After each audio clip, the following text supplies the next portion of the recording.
வணக்கம், நான் உங்கள் ஜரீனா அய்யூப். பிரியாணின்னா யாருக்கெல்லாம் பிடிக்கும்? எல்லாருக்கும் பிடிக்கும். ஆனால் பிரியாணி செய்கிறது எவ்வளோ கஷ்டம்? கண்டிப்பாக கஷ்டமே கிடையாதுங்க. அதையும் செய்து சொல்லி காட்டுறேன் நான் எப்படின்றது. ஆனால் இந்த தடவை நாம் பிரியாணின்னா பாஸ்மதி அரிசியில் செய்ய போகிறதில்ல, சேமியாவில் செய்ய போகிறோம். அதுவும் கறியோ கோழியோ இல்லை, எறா வச்சு செய்ய போகிறோம். கொஞ்சம் காய்கறிகளும் போட்டு எறா வச்சு சேமியா பிரியாணி செய்ய போகிறோம். எப்படி செய்கிறதுன்னு பார்க்கலாமா? என்ன தேவையான பொருட்கள் என்னென்னு பார்த்துக்கலாம்.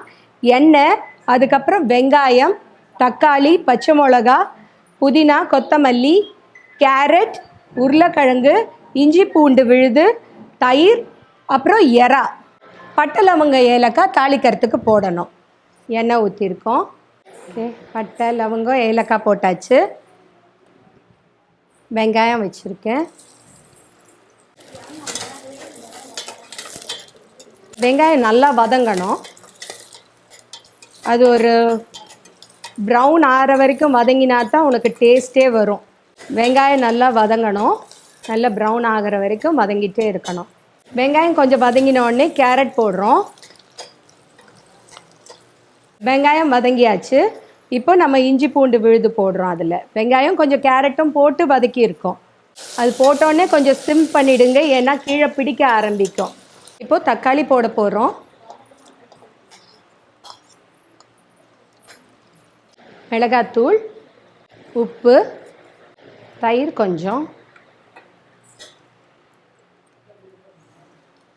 எல்லாமே பிரியாணி மசாலாவே தான், ஃபுல் அண்ட் ஃபுல்.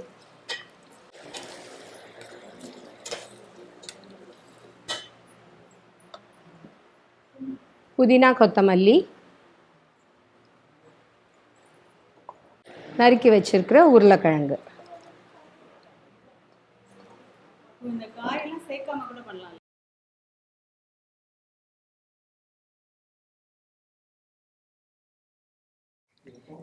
இப்போது நம்ம உருளைக்கிழங்கு, கேரட் எல்லாம் வெந்துருச்சு, தக்காளியும் நல்லா வெந்துருச்சு.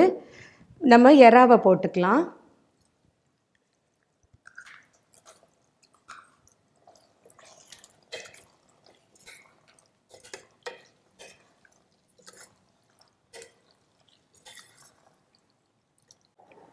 ஓகே, எறா வெந்துருச்சா பார்க்கலாம்.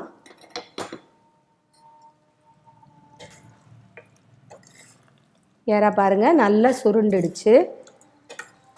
அந்த ஜூஸ் எல்லாம் அதில் ஏறி இருக்கும், மசாலாவோட ஜூஸ் எல்லாம் அதில் ஏறி இருக்கும். இப்போது சேமியா எந்த அளவு எடுத்துருக்கோமோ அதே அளவு தண்ணி எடுக்கணும்.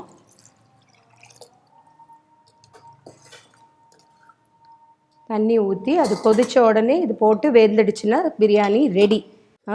நம்ம இப்போ தண்ணி ஊற்றினோம் இல்லையா, அது கொதிக்க ஆரம்பிச்சிடுச்சு.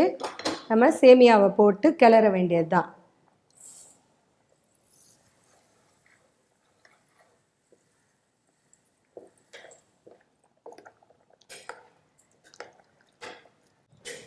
அது ஒரு மாதிரி அந்த தண்ணி எல்லாம் அப்சார்ப் பண்ணிவிடும் அந்த சேமியா. அப்படின்னா வேக ஆரம்பிச்சிடுச்சுன்னு அர்த்தம். அதை அப்சார்ப் பண்ணோடனே சிம்மில் வச்சு 5 மினிட்ஸில் முடிஞ்சிடும் உங்கள் சேமியா. சேமியா பிரியாணி ரெடி ஆகிடுச்சு. பார்ப்போம் எப்படி இருக்குன்னுட்டு. பாருங்க,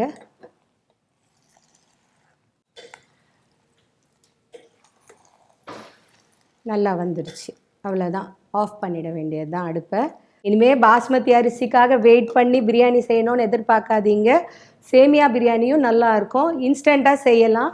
ட்ரை பண்ணி பாருங்கள். அடுத்த எபிசோடில் மீட் பண்ணுவோம். நன்றி, வணக்கம்.